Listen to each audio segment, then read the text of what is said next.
Nothing is sacred anymore. That's there you go. Nothing Yeah. is sacred. No. Maybe it never was.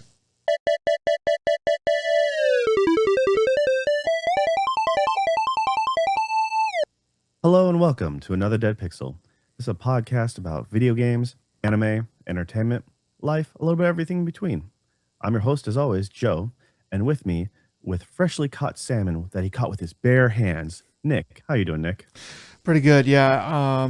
To hide from the bears, I had to wear a bear suit, and I did have bear hands on my hands, and I caught the salmon with that, and yeah, it was fun. You know, they don't really look at you when you look like them, so I think that they smelled me and thought I was smelled very strange, but yeah, it was. I caught upwards of 48 salmon, and yeah, I have them in my freezer. I had to buy a deep freeze, store most of them, which is kind of offsetting, you know, the cost savings because the bill is that is insane. But yeah. You know, it's funny because so like literally watching these bears eat salmon, um, and they catch a salmon, they crush its head, and they eat the brain, and they'll eat the tail sometimes, but mostly what they do is they just rip the skin off and then they throw the salmon steak away. Like you'll see like on the rocks, like you'll see these gigantic, like literally like $45 worth of salmon steak just like thrown away by the bear, like laying there on the rock. And we talked to somebody, and it's because the brain, the roe, and the skin have the most fat, and they eat and they just don't have, and the bears just don't have enough, like it's just not efficient for them to actually eat the like salmon steak, like meatiest portion that like you and I would want to eat. So anyway, yeah. For anyone that doesn't remember or doesn't know, I went to Alaska and watched the bears hang out and eat a bunch of food. There's a place where you can watch them in their natural habitat. It's pretty cool. I can watch them from my natural habitat too. It's called the television, and You let can, that I mean, crew you do all the can. work for pennies less. Just It is saying. cheaper to do that. You can do that though. You can. They have a live cam on there. Like I think all the time. They have at least two cameras that I saw of different parts of the river, and yeah, so you can do that. But it's another thing to see them with your own eyeballs. And there's a lot of different places where they're kind of walking around, not at the river. They're taking naps, playing around, and yeah, it was super fun. But bears, that I survived. They did not decide to eat me, which I'm glad for. Yeah, well, once again, you never have to be faster than the animal. You just have to be faster than the nearest person you're willing to sacrifice. Which is In this everyone. case, I guess So, your mom. Uh, yeah, yeah. I mean, so you had your time, mom. It is now time for me.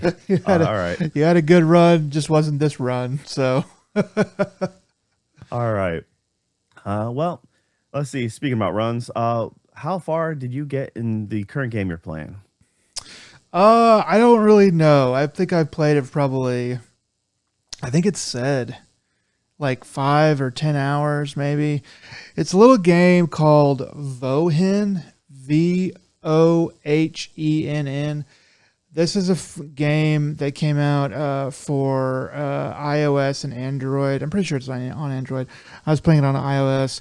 Came out in I think late January of this year, and caught my attention because it's a Metroidvania game. It actually costs money. Think it's $5 right now. I could have sworn I paid $6 for it, but oh well. I guess I was wrong. But so it's actually a paid game. So there's no ads or anything. You just pay for it and you download it and you play it. Um, and I wanted something to play to kind of as a time filler, and because these kind of games don't come out very often on phones. like a complete game that you can actually finish, that is not trying to show you ads or is not a gotcha game. Um, and I played I played through quite a bit of it. I think I'm definitely over halfway through the main story or main part of it. There's not a whole lot of story. It's like you're a adventurous warrior with a sword, and you have some magic, and then you go through dungeons, collect stuff, beat bosses, and keep going. Um, yeah. So at first I thought it was kind of easy. I was like, this game might be a little bit too easy, but it does get a little bit more difficult. And then about the middle of my playtime, I was like, okay, this is about right. And toward the end of my playtime, I was like, oh, this is actually getting pretty hard and kind of grindy. So that made it a bit more difficult to keep going. The controls on it are pretty good. They're about as good as you could reasonably hope for on a phone game. Obviously, if you get a controller for your phone, that'd be a lot better. But the controls just with the touchscreen are good enough, I would say.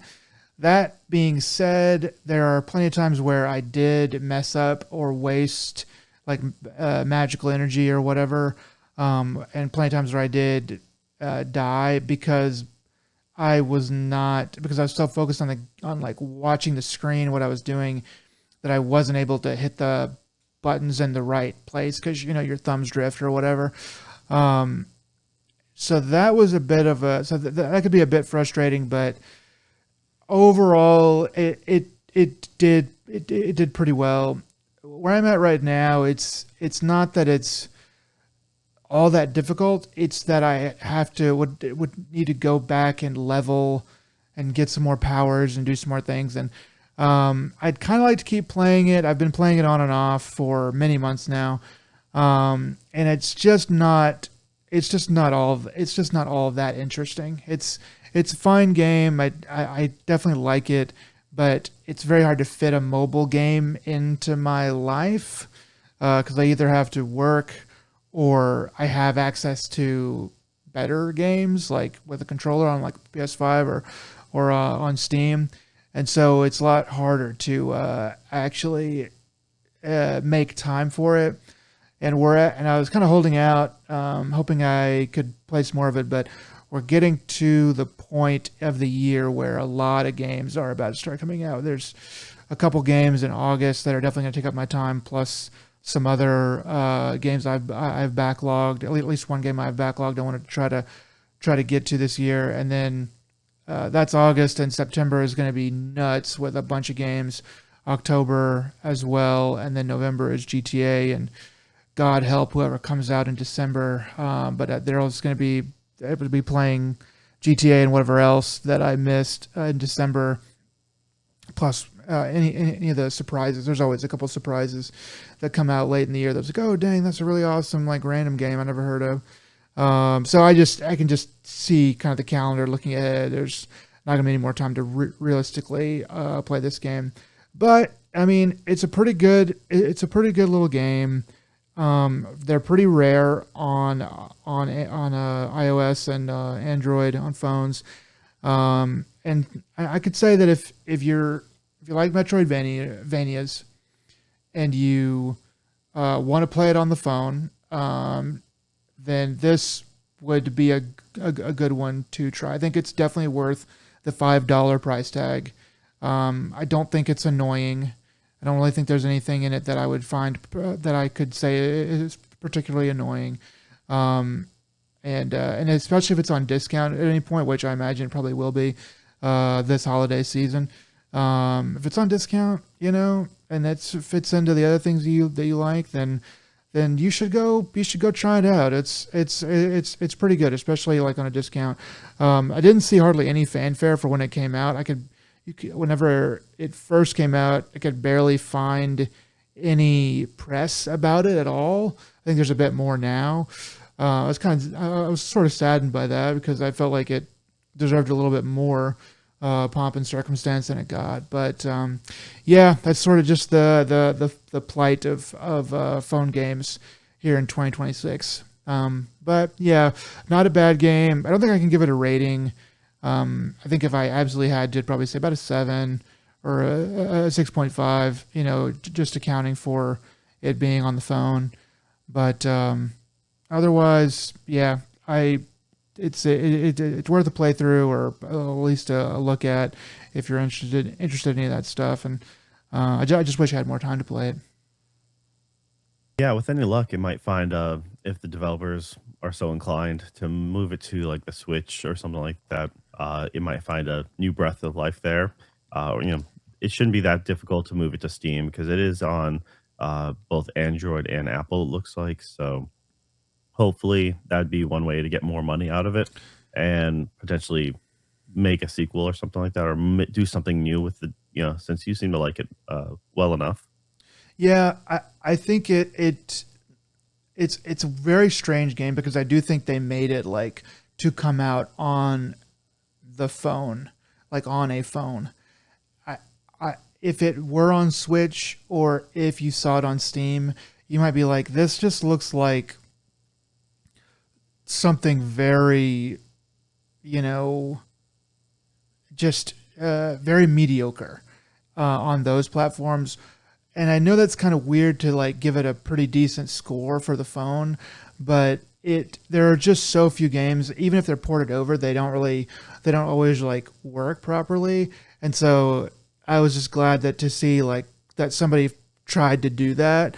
But from this and from my own experience or like kind of what I've been saying in this whole conversation, I'm starting to see why nobody does that because there's just not a terribly big market for anything that fits into that category. It's either got to be like a gotcha casino style slot machine game, or it's to go on the phone, or it's got to be a standard console, one of the proven console concept games.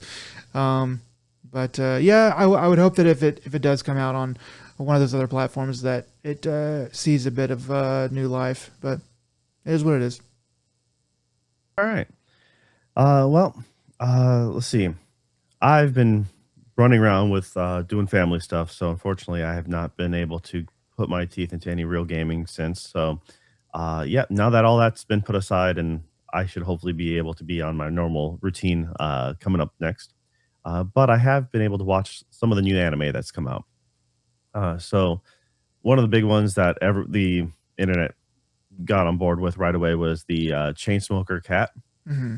and I currently there's now as of today, I guess there's a third episode dubbed, and this I've only seen the first episode. I I see why people were interested about it. I don't know how much it's like you gotta be in the right mindset. So let me go ahead and explain this. Just like the name says, it is legitimately just about a anime character who is a chain smoking cat. She is I think they refer to him as like Beastkin or something like that in the series.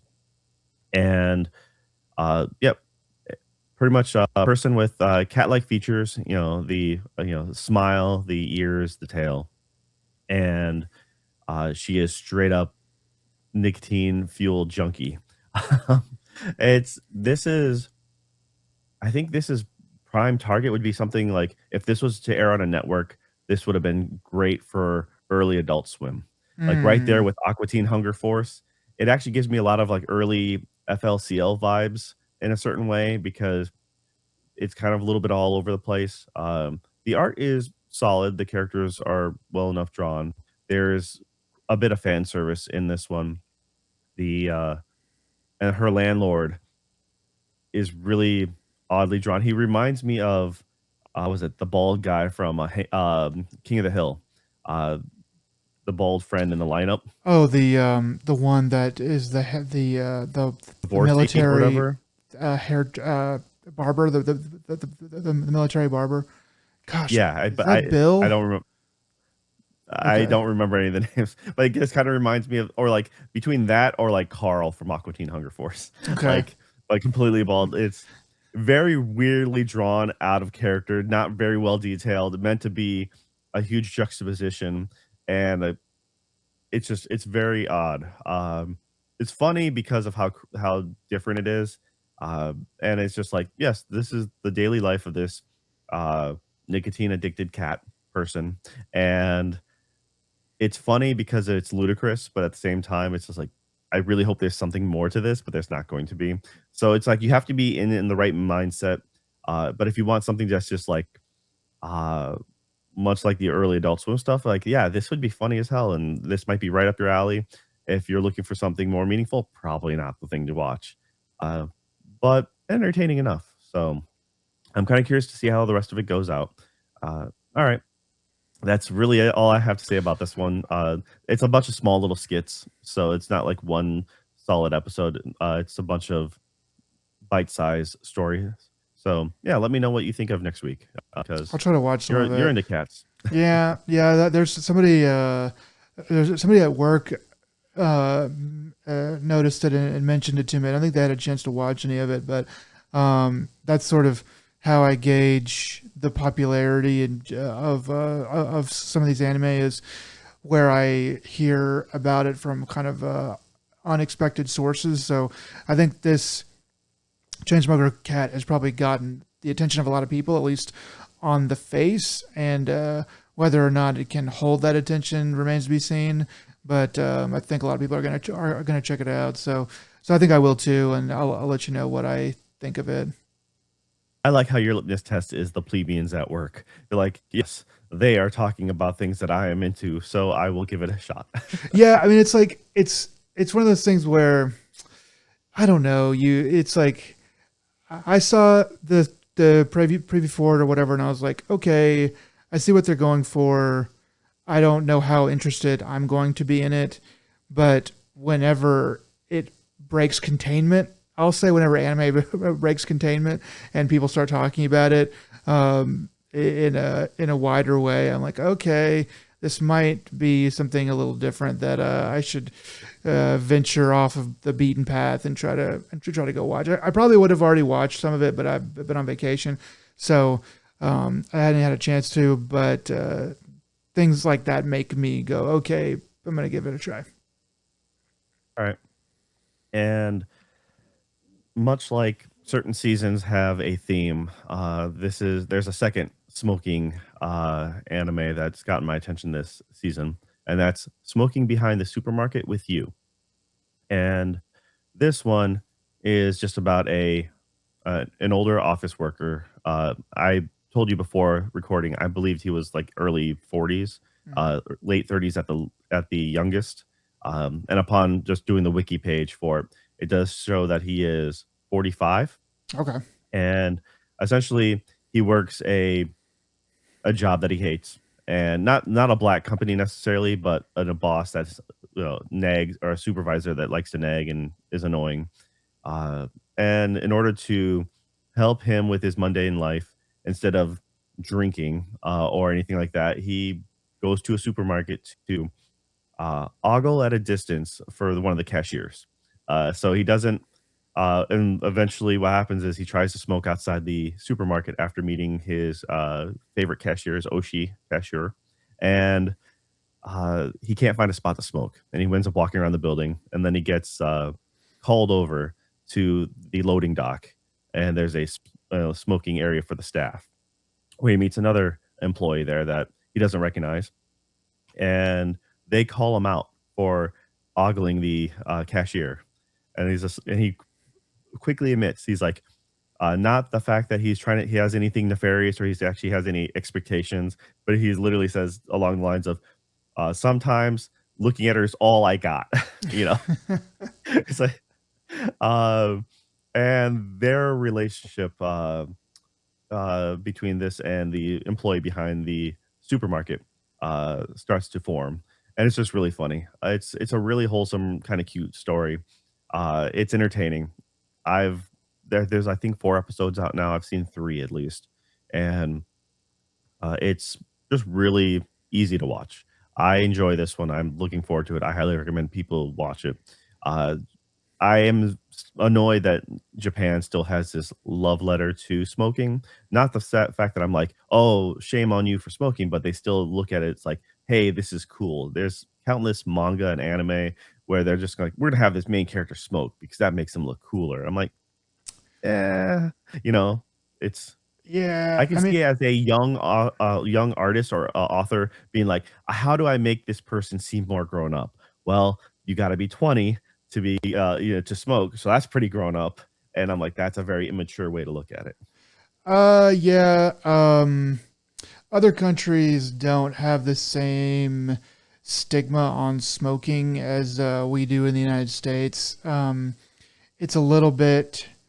I kind of think Americans sort of go overboard on everything. Like in other countries, they also don't have quite as much of a problem with alcohol, and that might be like a cars issue. But like but then again, I think they're just they're a lot more chill about their vices in other countries. Um, but yeah, like I personally, I would not put I wouldn't glorify smoking, I guess, in anything that kids are likely to read or whatever. Not that I would make that illegal, but just me personally, for things that for something that I made, I'd be like, I really want this to be clearly like for adults, and I maybe that's what they're going for. And it's just because anime is just a cartoon, kids are just going to be more likely to see it. I don't know. Well, It's kind of a hard spot to be in. to be fair, this is probably showing up on their primetime anime slot for adults, which is usually there's so much anime that airs from, like, 11 to, like, 2 in the morning. Okay. So it's really insane how the anime it gets aired out in Japan. It's very few shows get like what we consider prime time of like Friday at 8 or something like that. It's mostly 10 and after. And Um, as so Adult Swim proved for many years, and to some degree to Toonami as well, like the time that something airs, and all the late night shows too, the time that something airs, um, really has a big effect on how you think and feel about the show. Like when it's airing after 10, um, there is just more of an adult vibe, and maybe that's going to go away. Like maybe like I feel that way because I grew up with cable and staying up late and watching different things. So like, and maybe like kids today or like young adults today, because they didn't grow up with that, they just grew up with the internet where everything is available all the time. Maybe they don't really like feel that same way. But yeah, like we're watching it on demand, on a Saturday afternoon or like a Friday at like 6 o'clock or whatever, being like, man, kids shouldn't get a hold of this. When really in Japan they're like, yeah, this is not a kid's thing. Obviously, I don't know. well, yeah, well, I mean the his supermarket counterpart that he's talking with, it says that she's 24. So I told you I believe she was in her mid 20s before, just when I was briefly talking about this with you off air, and I was like, yeah, I think that makes the sense. At the I figured there had to be a probably a 15-year age gap. In this case, it's just a little over 20. I'm like that makes sense for the way they act, and it makes it a little bit more mature, I guess, in that sense. People beaten down by life. His company, I guess it'd be more or less black, but they don't talk about it like other anime where they're like, oh my goodness, this company is driving me into the dirt. He just hates his job. Like, so in Yeah, that case, it probably is a black company, but I just look at it as like, yeah, he does work late, and that's why by the time he gets back, the only thing he has to do is, and the kind of running joke with him is he keeps on buying like rice crackers or like you know beer snacks essentially because he needs an excuse to go shopping at the the supermarket to meet the cashier, and yeah, so yeah. it's just I kind need of to watch the show spooky. to make a proper like assessment, but like that does sound more along the lines of something that is intended to be more grown up. Like kids shows are not necessarily kids shows because of the content, but because of the way that they spell everything out for the kids who are watching it who don't have enough life experience to understand, or might not have enough life experience to understand. Whereas adult shows are like, they're not going to spell it out for you. And it's like, they're not going to tell you, I work at a black company. Like, it's going to be like, you can deduce that if it's not quite a black company, it's just not like a fulfilling place to work, or maybe it's kind of soul draining or whatever. So yeah, I don't know. I need to watch some of it to make an assessment. A quick Google search pulls up Thursdays at 11:56 p.m. Dude, yeah, JST. yeah, 11:56. That's such a interestingly, oddly specific time to start airing. But yeah, that is definitely like maximum adult TV time. Yeah. Anyways, I really like this. It's a it's pretty chill. It's entertaining. It has its cute moments. So I really do think that. Sorry, dog on my end. I kind of heard it. It's Yeah. done. Yeah, Oh, there. it's probably it's going crazy. I don't know why. Probably the mailman or something. But yeah. Anyways, I recommend this one. I'm enjoying it way more than uh, Chainsmoker Cat, but at the same time, I think that they're not exactly the same. Yeah, they're going to be a little bit different. All right. So, anyways, you were talking about earlier, childish things and things meant for children. So, what movie have you watched?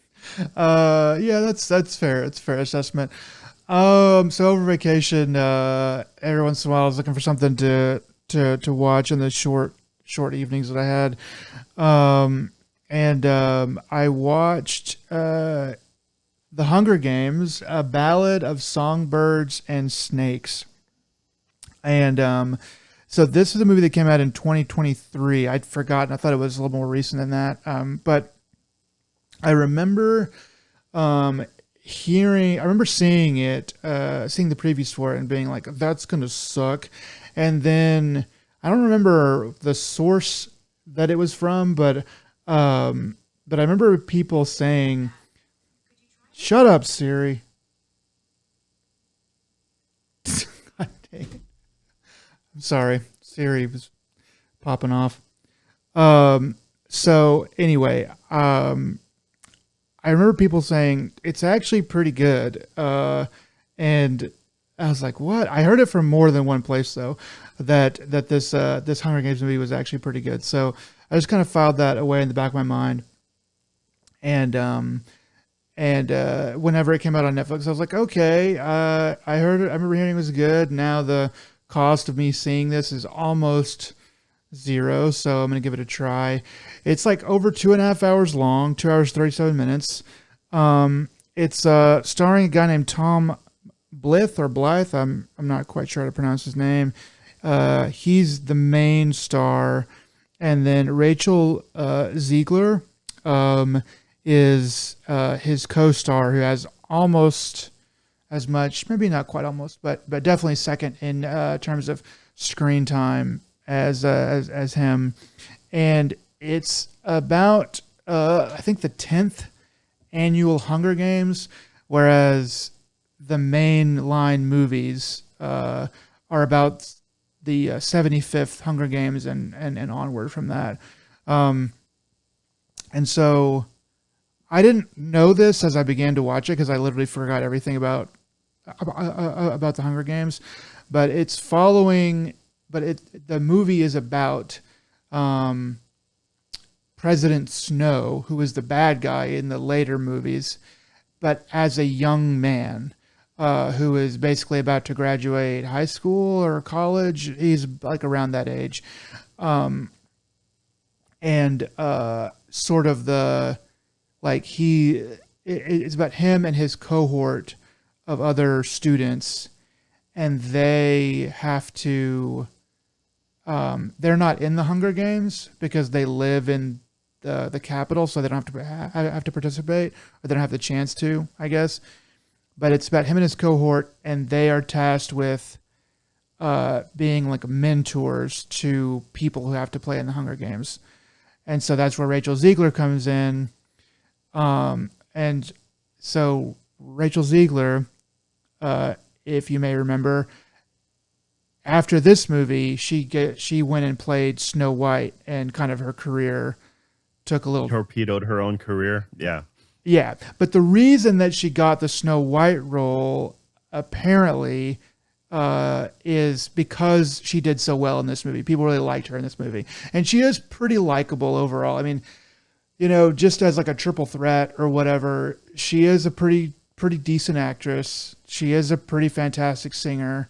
So I can see why they got her for this role, because there's a lot of singing. Songbirds. So Well, there's she was also in West Side Stories. That's what launched her career. Was it Spielberg had cherry picked her or something like that? So that's why that's kind of like the whole downfall is like you were cherry picked by Spielberg, did West Side Stories, did the Hunger Games, and then you did everything you can to ruin yourself.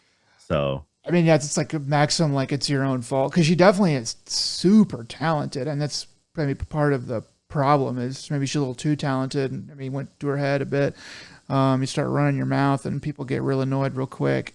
But anyway, she did pretty well in this. It is like a tween age movie for the most part. I do think that is it Tom Blyth, the guy that plays President Snow, or plays Snow. I thought he did a really good job. I thought he was a pretty terrific actor overall for something like this.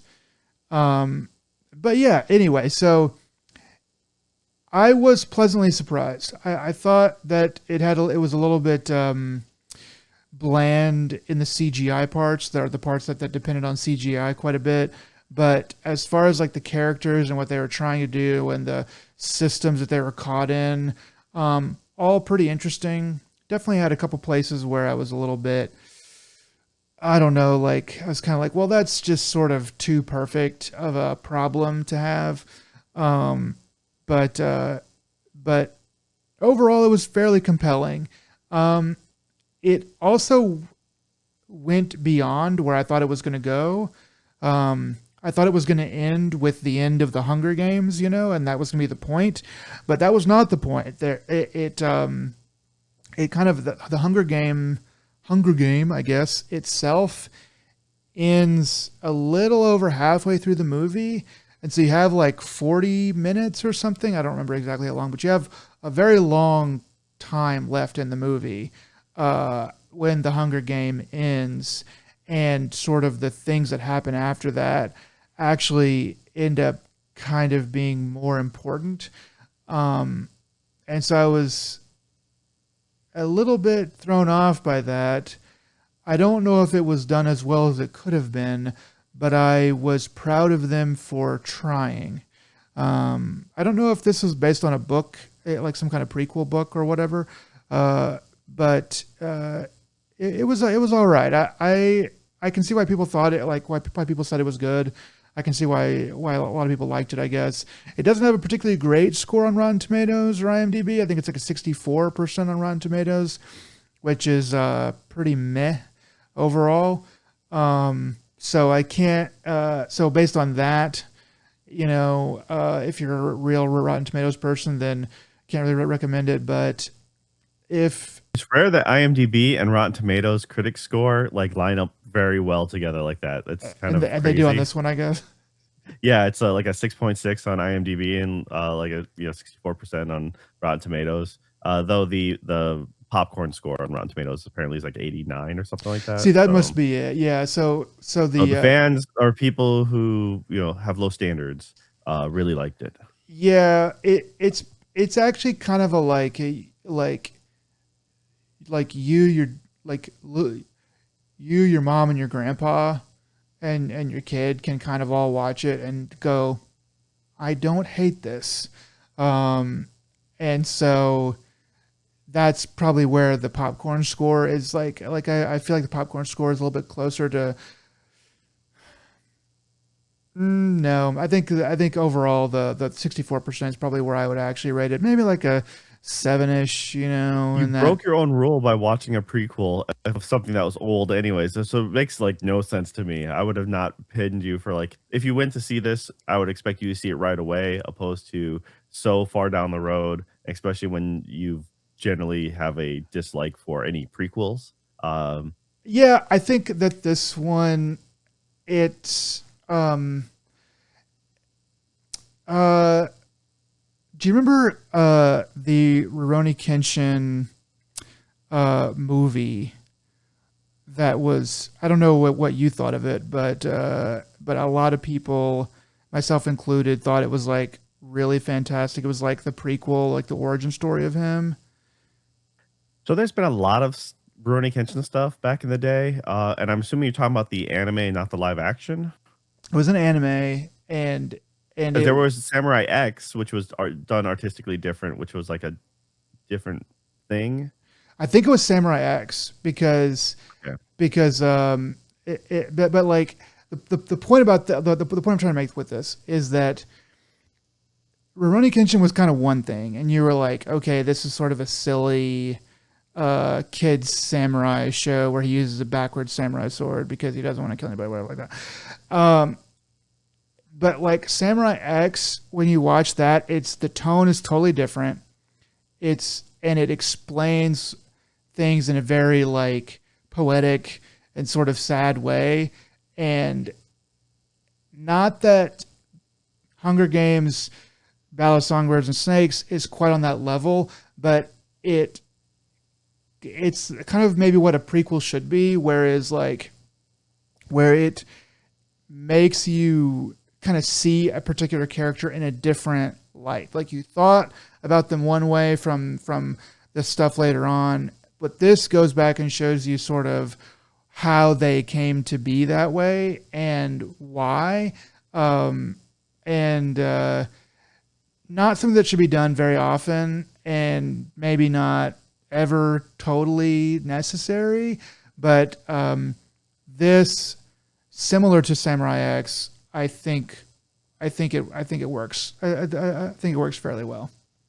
Okay, because usually I am also in the camp of like prequels are not necessary, especially when you're trying to give me a redemption arc for a villain, or like a character that we already know their outcome. I don't need to know how Darth Vader was Anakin and how he had midichlorians and stuff. I don't need that. I have no need for you to fill in to justify, if it was set in chronological order, that's different. You get to see their evolution.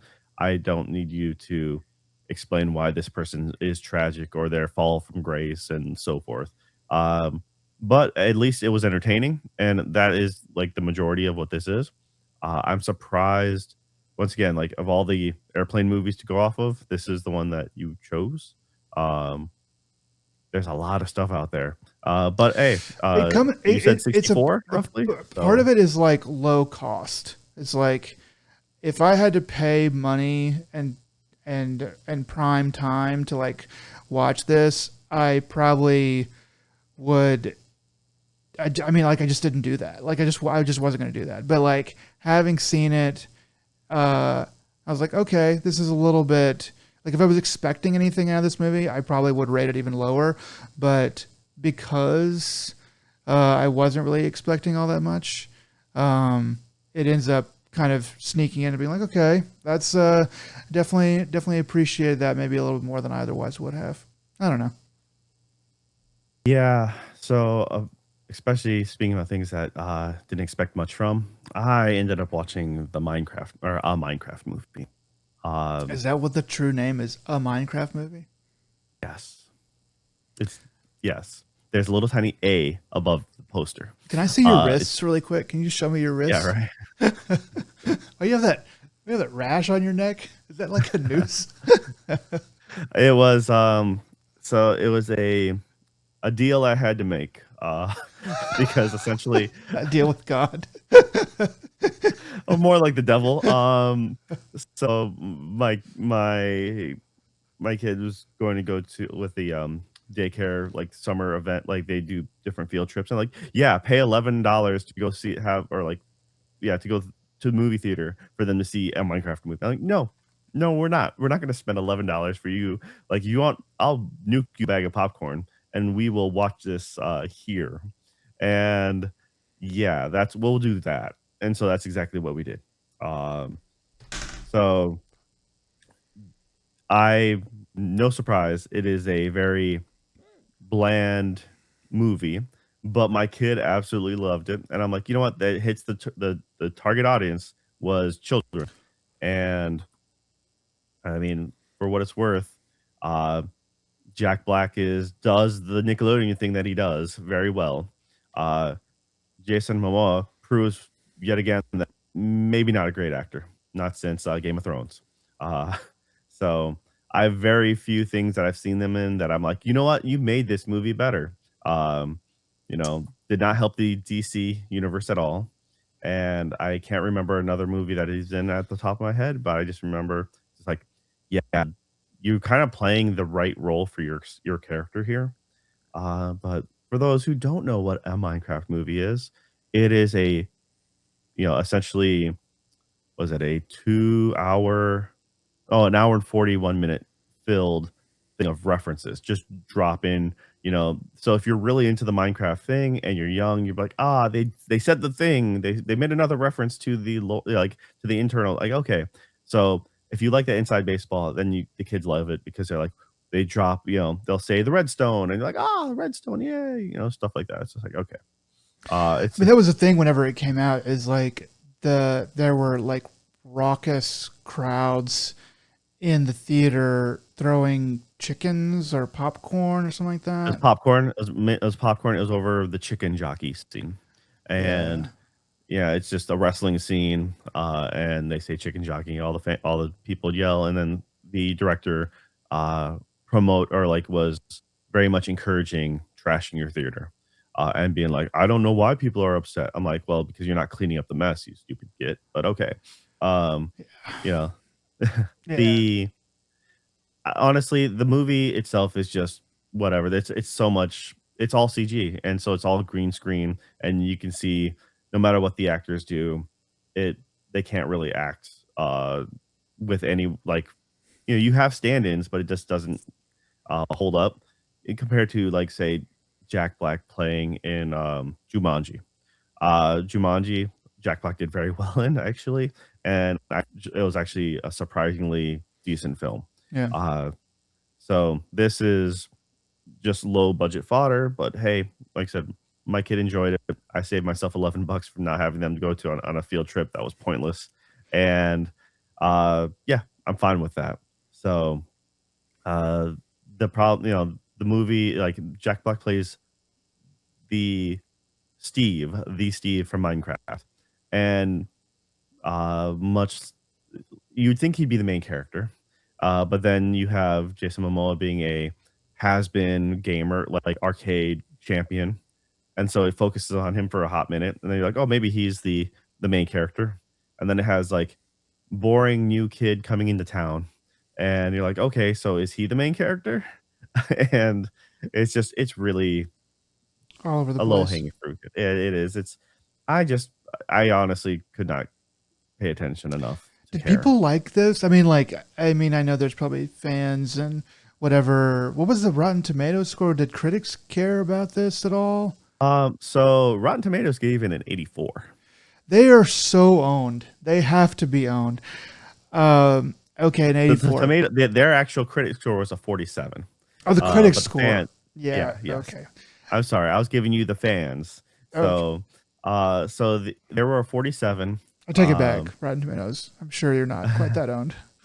I mean, they were harsher on it than IMDb was, which is a 5.6. Um, yeah, once again, it's just like, hey, all right, you can get it on it's easy enough to watch. But man, did my kid laugh. And I'm like, yeah, well, that's fine. I mean, that's good. I that's fine. I want your kids to have fun, and if they wanted to see it and they understand anything that's going on in it or whatever, then that's what it's for. It's for the But children. it does make the Sonic 3 movie look like high art in comparison. Well, I mean, that's what Sonic's Yeah. always been for. Is Yeah, it's for the connoisseurs, right? Yes, the Sonic fans have always been the creme de la creme of the gaming world, and nothing weird or debaucherous has ever come from that crowd. well, Um, Sonic does what Nintendo don't. So all right. On that note, yeah, let's get to the news. You've cherry picked some stuff from this last week. We've been gone for a while, but we're only picking the most recent stuff because by now you've heard anything else that was been majorly important. You probably already heard about it. So yeah, Yeah, I don't think there was too much that was just overly groundbreaking during these past 2 weeks. So if we missed it, I apologize, but we're going to go on from here. First thing I have is a studio that's near and dear to our hearts, ShiftUp. They recently, literally in the past 18 hours or so, released an AI music video of Eevee from Stellar Blade Blood Rain. Um, and surprise, surprise, everyone hates it. I have it linked here. I don't think you had a chance to watch it. I did not. I did not know this thing existed. I'm kind of curious now. But if you want to, you can. I'll save you a click though, and just let you know that it looks like an AI video. It sounds like an AI songs are music. Um, and it's so people hate it because it's AI, but people hate it because they call it slop or whatever. I watched it all the way through and listened to it, and I think that I personally like I know that everything is kind of going to be made with AI eventually. I think the major sin that this thing creates is that it kind of lets the air out of the hype for the game a little bit. It shows probably everything in this is not really from the game at all. It's just sort of meant to look like the game. But that and in that it's being released by the people that are going to make the game, it kind of it's like so now I'm seeing your character that you want me to have a lot of respect for, and you want me to have a lot of like, oh, that's so cool or whatever. They're like doing like minimal K-pop ish style dancing and singing, and it looks very uncanny. And there's a lot of tiny 1 second or 2 second scenes of them like walking or like hanging on a subway or like eating something or whatever. And it's very boring. It looks like a good version of AI slop. It looks like nobody really made this, or like it just looks generated. Um, and yeah, I think it's a big misstep. I like ShiftUp. I can't wait to play Blood Rain. I think it's going to be great overall. And I just don't know why they really did this, especially when the game is so far out. Like I could kind of see this if it came out like right after the game. This is something if you absolutely gun to my head, you say you have to create an AI video. It's going to look like this. The only thing you get to choose is when to release it. I would have released this like a week or a month or 2 months after the game came out, just to kind of revitalize and get people talking about it again, maybe get a couple of extra sales. But this far from the game release, we're literally talking, I mean, it's in early development where it's probably not going to come out until 2028, maybe 27 if we're lucky. I just don't know why. I just don't know why you do this, especially when everybody knows that everybody freaking hates AI. Anything made with AI, like at least to this degree, for sure. So, just very odd. Yeah, one of the things I saw was a still image. There's a showing of Derpy from K-pop Demon Hunters on a keychain. Okay. So, and there's no affiliation other than Korea. So it's not like Shift Up had anything to do with K-pop Demon Hunters. There's no crossover collabo that I'm aware of. So it's really interesting whether or not I'm just waiting for Netflix lawyers to come in. I mean, that's just what it comes down to. Uh, yeah, I'm really curious about this. This is a so Shift Up has a lot of music that plays through uh, their Nikkei game. Some of it's actually not bad. Question is, how much of it is AI now? I'm actually really curious, or how much of it is going to be AI in the future if it hasn't been already. Well, the answer to Um, that is 100%, but or 99% maybe, but yeah. it's going to be, yeah. So that's without a doubt. I guess they're just trying to deacclimate you to, or acclimate you to the fact of the game is going to be more AI generated than you want. Uh, less actual Mm. developers. So hey, guess what? You might get it a little sooner just thanks to AI. Just unfortunately, it's Well, the that's all worth alpha it. early access version. Yeah. Yeah, you'll So get it. Yeah, you'll get it a month sooner than you otherwise would have at the expense of thousands of people's jobs or whatever. Probably not. I hope not. I mean, I do kind of think you're a little bit right. It's probably a bit of a psyop where they're like, what if we release something in AI, even though everybody knows that everybody hates AI? What if we just release something in AI and see what the fallout is? We can always apologize. We can always we'll have plenty of time for the brand to recover before we actually release. But if it ends up being okay, or it ends up like lessening the blow when people find out how much AI is in our actual game, then maybe it's worth it. I just kind of wonder because it's such an obviously bad misstep that it does seem like why are you doing this? Somebody maybe just a couple people at the top are like, we need to do this so we can start to acclimate people to what we're going to be doing in the future. the other thing is cultural differences. I mean, I'm not sure what the vibe is over there when it comes to AI. And I know a lot of the artists, that kind of thing in that space. That's a different story. But as far as overall AI generated content, I'm not sure what the backlash is. So it may not be as severe. So they might be a tonal deafness about being like, hey, this we just weren't aware to the extent, like because we're not in the West. While anyone could easily tell you from the West, being like, "Hey, this is bad."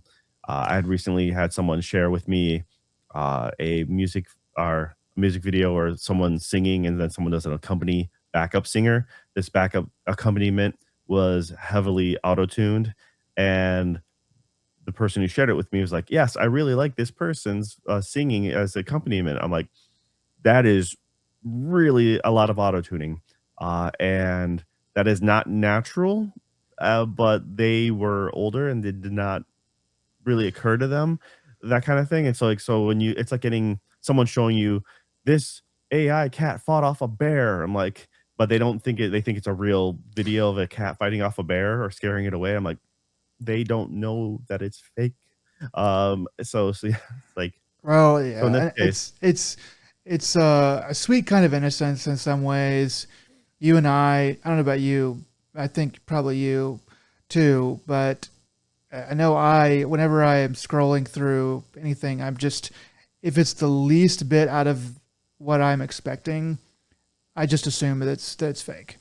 I assume this is fake until I dig into the comments and someone can be like, no, it's real. It really happened. Then I go, okay, well, I think it might be real, at that point. And I have to wait a long time these days. But yeah, it's one of those things. I do wonder what the feeling on the ground is in South Korea about AI in general. I don't know how they are over there. They might be adopting it a bit more freely.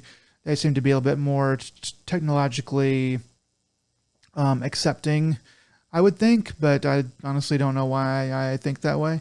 So maybe not, but I'd be curious for anybody to be able to say if they knew, how things are there. That was the only kind of defense I could give this. That is all. I mean, I personally have not seen this. I don't know how egregious it is, but I mean, uh, there are definitely worse videos of Will Smith eating pasta in AI. Like there are definitely worse ones of that.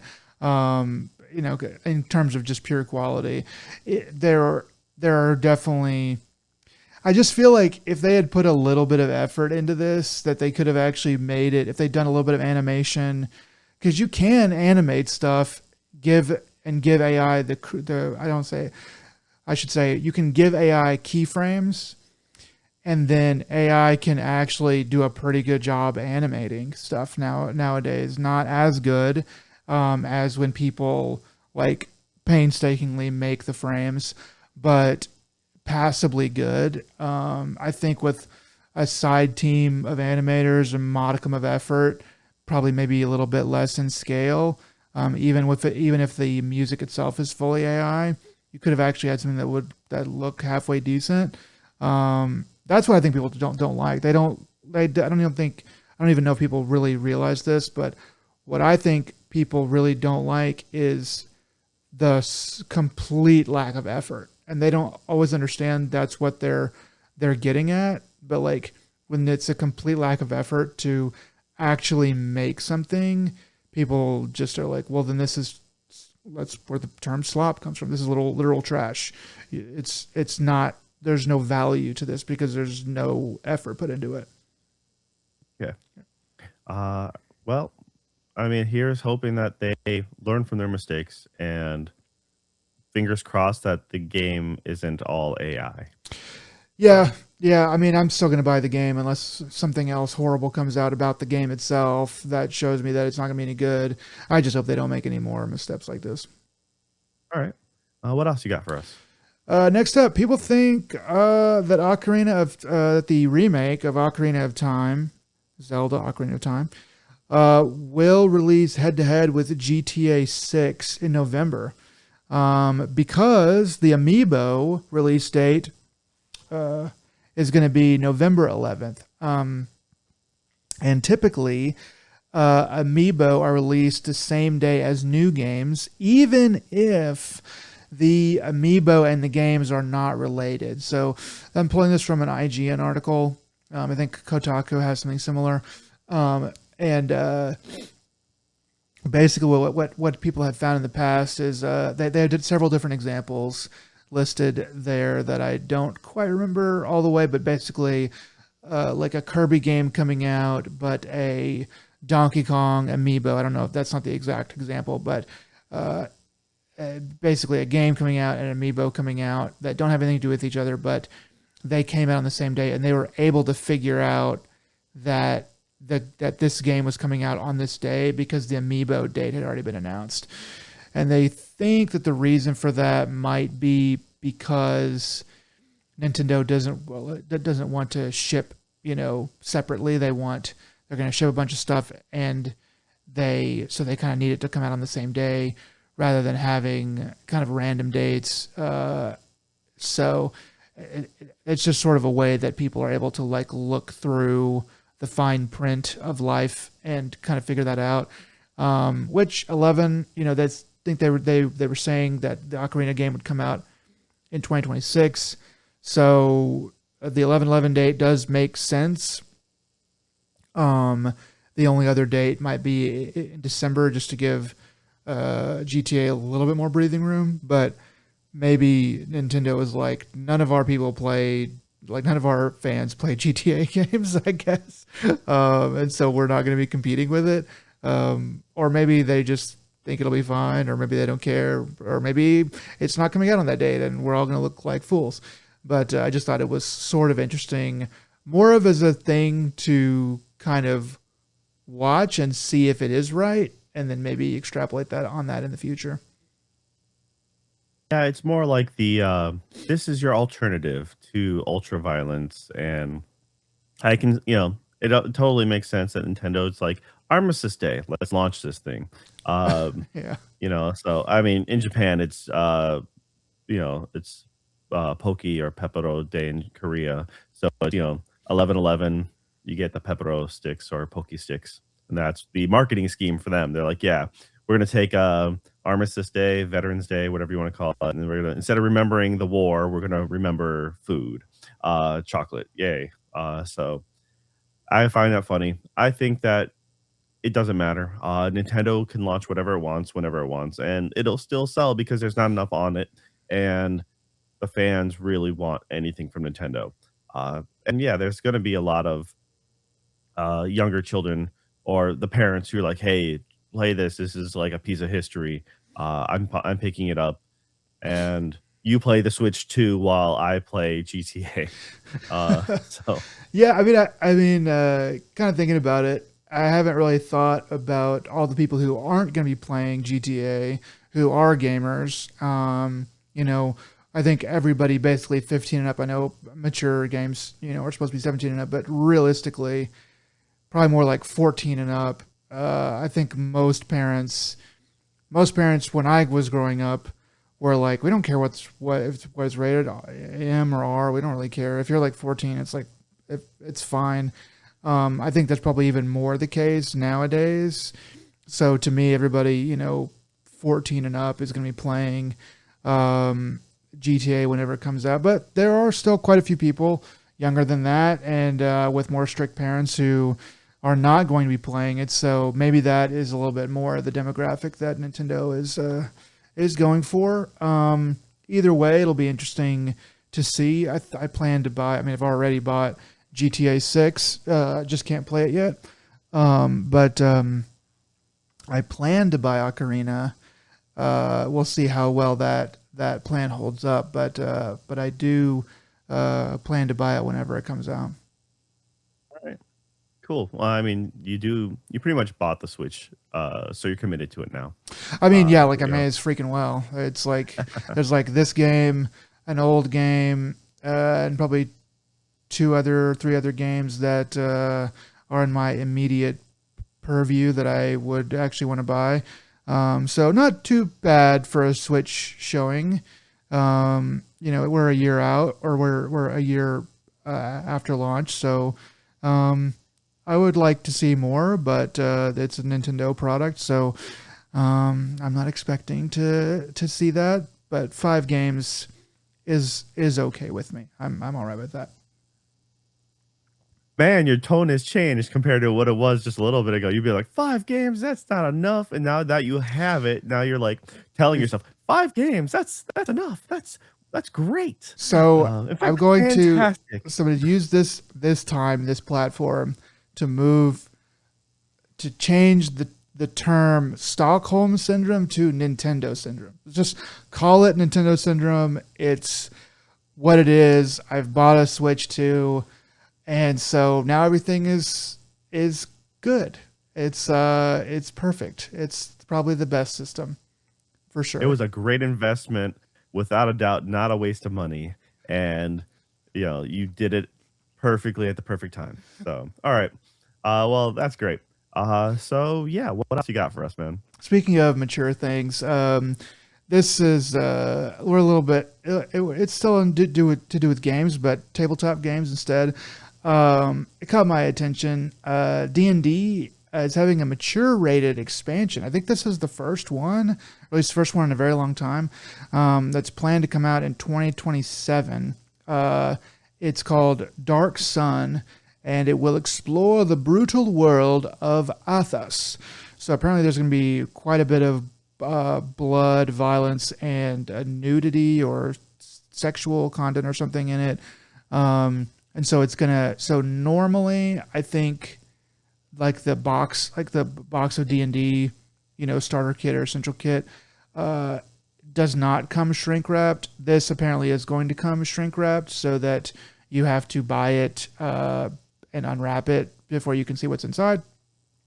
Um, and so I just found that to be interesting because I hadn't really thought about it, but yeah, you don't really see anything D&D, at least not official D&D marketed that is for that age group. I think it'll probably be, if I had to guess, I think it'll probably be a little bit toothless. I think it'll probably be a little bit, barely over the line on mature themes or blood and violence and sex or whatever. Uh, but and I'm probably not going to go out and get it. But I will probably try to convince my friends to, so I can get their opinions on it and see what's in it. But yeah, just sort of an interesting turn of events there. Yeah, I just feel like it's gonna be just pieces of art that remind you of like the old Conan the Barbarian comics, or like the heavy metal comics, where there's like, yes, naked Valkyrie, on screen or something like that. Or someone getting decapitated and showing like, Mortal Kombat finisher or something like that. This is what happens when you use fireball in a tiny room, Yeah. something like that. Oh, look, I And see an areola. so, I think it's going to be. I don't know. It's Wizard. Was it still Wizards of the Coast, right? Wizards of the So Coast, owned by Hasbro. Yep. yep. So just only a matter of time before they start doing crossover. Events or expansions with different characters, different stats. Speaking of that, there's a Warhammer. I think a Warhammer 40K, or maybe it's just straight up Warhammer. D&D. No, maybe is it World of Warcraft? I think that there's some kind of crossover coming.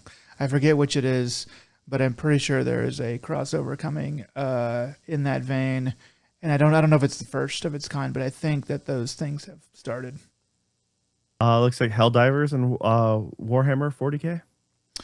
Okay, that makes sense. That makes sense. I could have sworn there was. I mean, they're almost identical in some ways, especially with like Tyranids versus some of the bug stuff. But I could have sworn it was like something like D&D was getting together with something. But that's just the world we live in. Crossovers make so much money. I understand why they do it. It just sort of it's just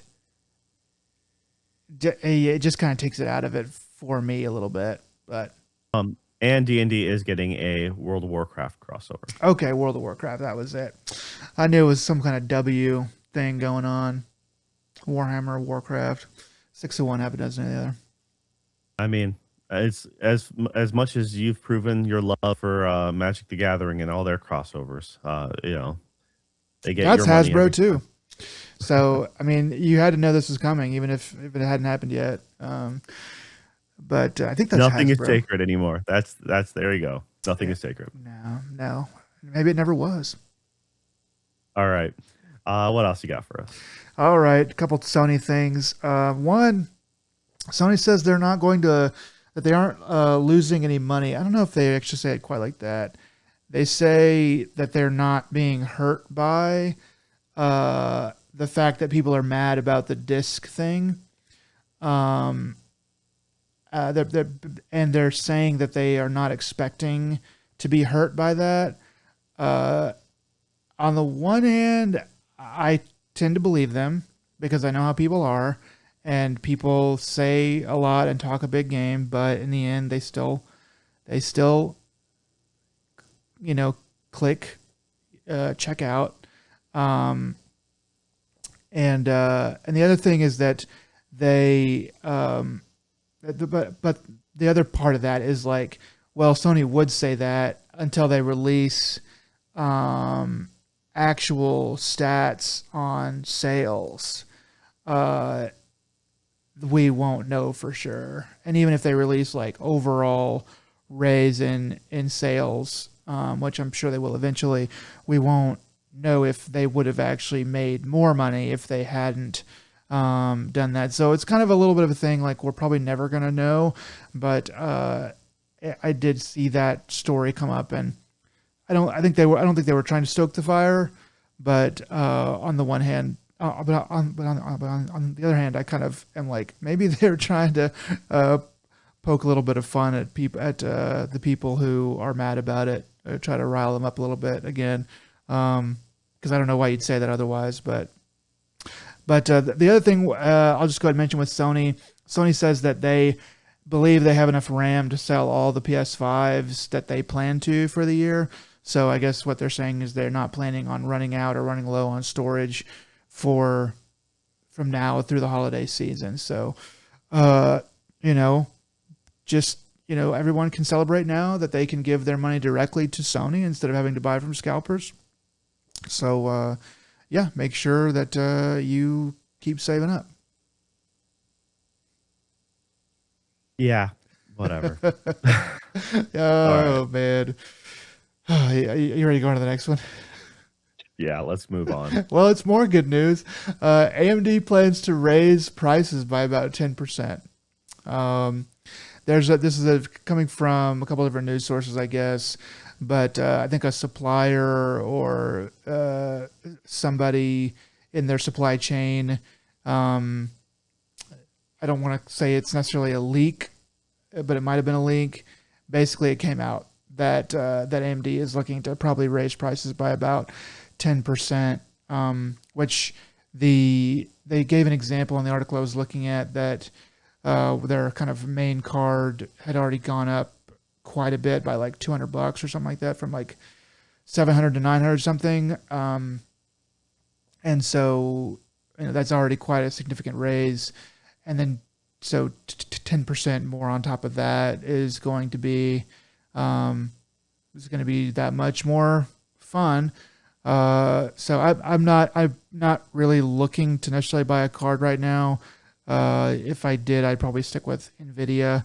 But it would be nice to know that there's a alternative out there. Then again, whenever Nvidia goes up, that just means that AMD can go up as well, because they can make more money.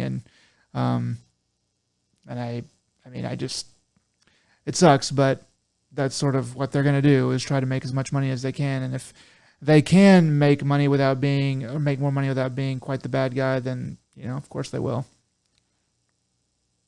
Yeah, currently though I mean, was it the AMD Radeon 9070 Sounds right. XT?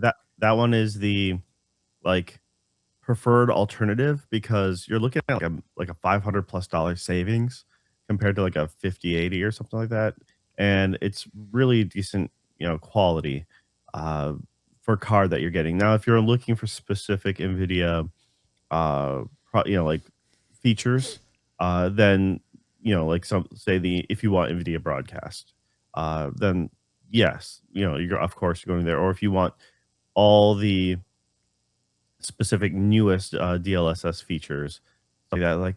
But at the same time, the amount you're saving is kind of huge. Uh, I think that it's just kind of a sad outcome. I mean, we're paying more now than ever, and it's just been going on since 2020 for the 30 series cards. From then, that was like the best that we got, and then scalpers and everything, and uh, COVID and whatnot. It just everything's just kind of let loose, and it's only yeah. So it's not surprising it's getting more expensive. I mean, the Switch can't even hold its price. So if consoles can't do it, it makes sense that GPUs are going to go up. It's the inevitability. It's not necessarily, we don't have to like it.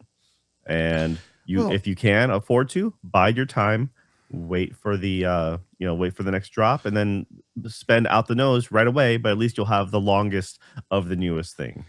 I mean, I kind of just wonder how long that this goes on until people maybe start to grow other hobbies. I mean, I was kind of talking about D&D earlier with that news story. Um, Tabletop games are as least as popular as they've ever been, if not more so. And they're a ton of fun, and they're a good way to socialize and stuff like that. If you live in a decent sized enough town, there's usually more than one shop, if at least like one good card shop that you can go to, where they play games and stuff. And besides that, meetups and just friends. And that stuff is, not necessarily cheap, but at least you don't have to deal with like continuous price hikes.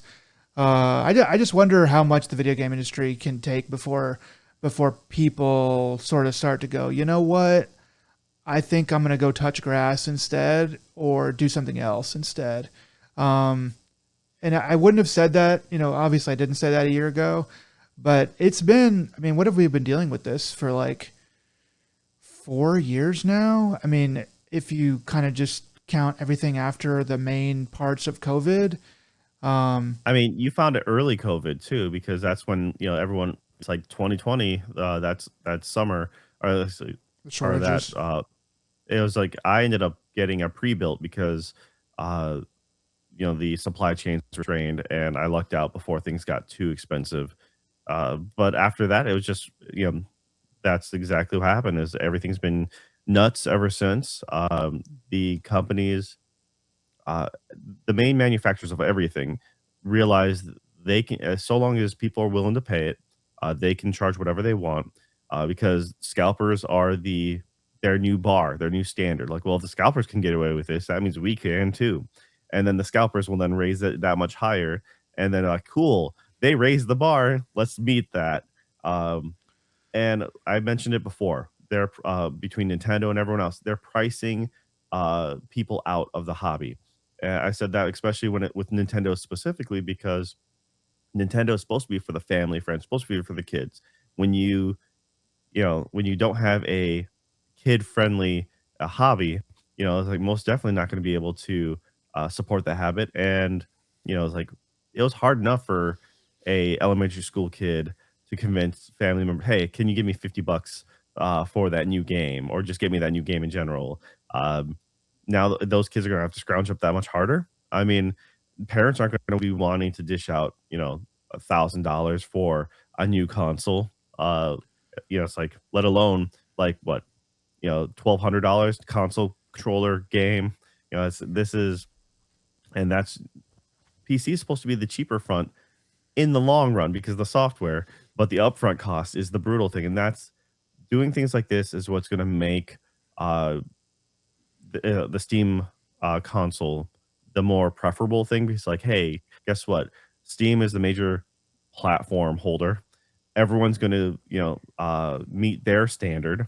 Yes, you're going to have a wide open ceiling, but you're going to have them as the bare minimum you have to make. And Yeah. that's exactly what the Steam Deck is. The Steam Deck's like, hey, we need, if we really want to reach as many people as possible, we need to make sure that this thing runs on a handheld.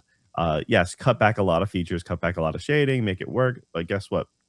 There you go. And that's why that's the only saving grace for a lot of older generation GPUs is like, hey, mine is at least as strong as a Steam Deck, or mine's better than that. So I'm sitting pretty. Well, a headline that I saw but didn't really read into is that AMD talking about raising prices. Well, they just released a 4 gigabytes of RAM card, which is an extremely low amount of RAM in 2026.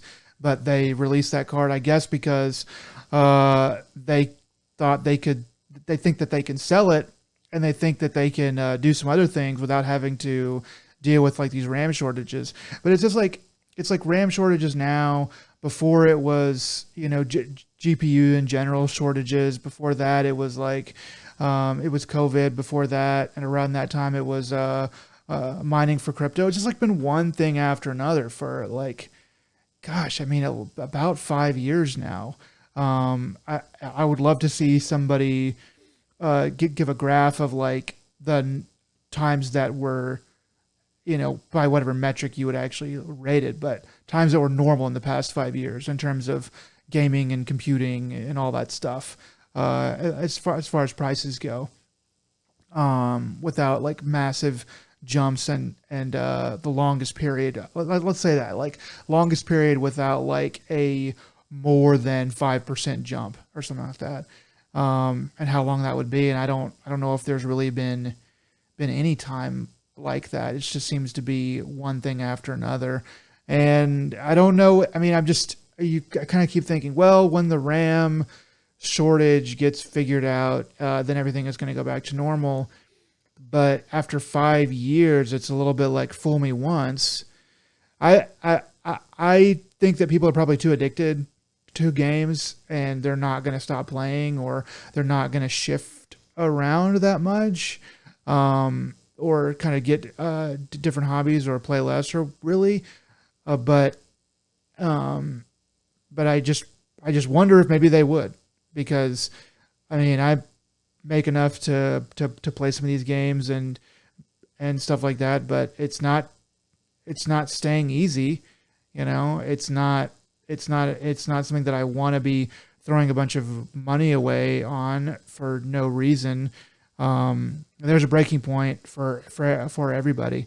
It's just like okay, maybe I can read some comic books or go to my library or something, or borrow something from a friend. Wait, sorry, Sony already took away the ability to do that on disc.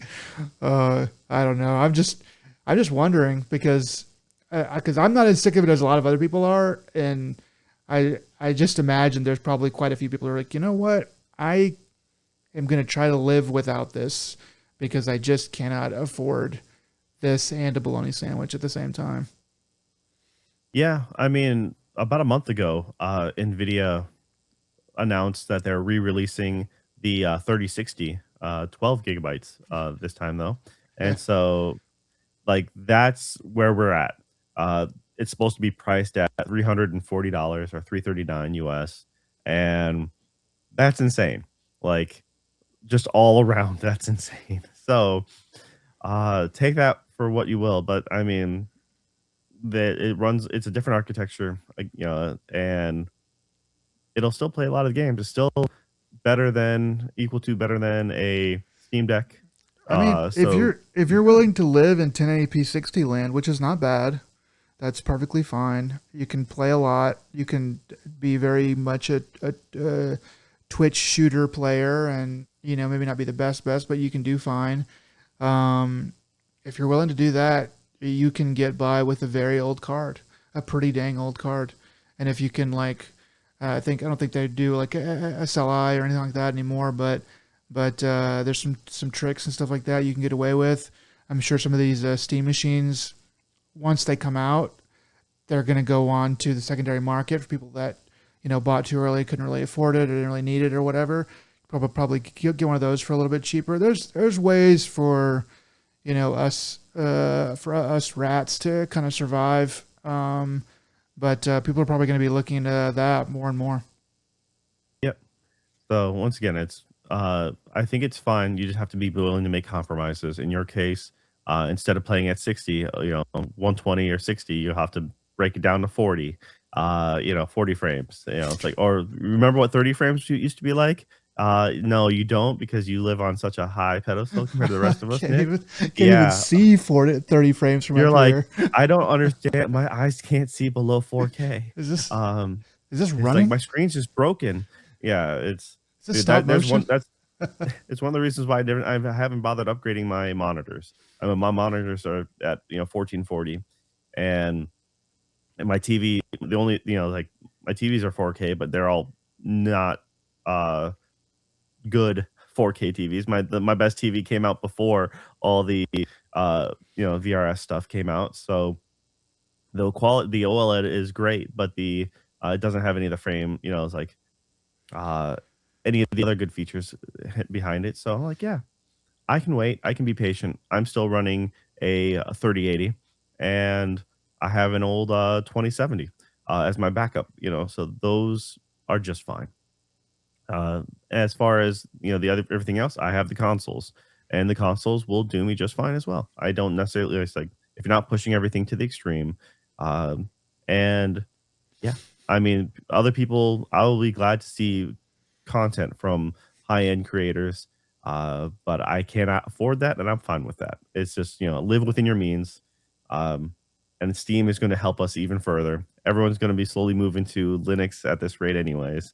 Um, We'll see about so, that. I don't know. I hope that Steam can stay the good guy in all of this. Um, but I'm a little bit dubious. But we'll see. oh And Gabe, we no, trust. they've been corrupt and evil, but they just usually keep that for their CS:GO, marketplace. Yeah, So I they mean, try to as keep long as that. they can have that restraint of like being like, this is the back room, this is like the seedy side room that we have, where you go back there, that you're gonna get taken for a ride, but this is what you wanted, and keep the front part of the store like, okay, you see is what you get. It's fair price. We're just trying to do good work here. I'd be okay with that if that's how it stays. Yeah. All right. Well, as we step another day into the dystopian future that is technology, let's just hope that things maybe get better. I said hope. No, don't plan on it though. So, all right, guys, if you made it this far, we appreciate it. This has been another Dead Pixel, episode 184. Nick, what are some words of wisdom you have for the people out there today? If you see a bear, don't run, because that could actually trigger a predatory response from the bear. Instead, just remain quiet and back away slowly. Unless you're I trust faster you. than everybody I was else you're with. Yeah, you came back, so I mean, you say your mom came back. I don't know. I don't know her. So I'm just going to take your word on that. And yeah, guys, until next time, this is ADP. Y'all take it easy. Bye.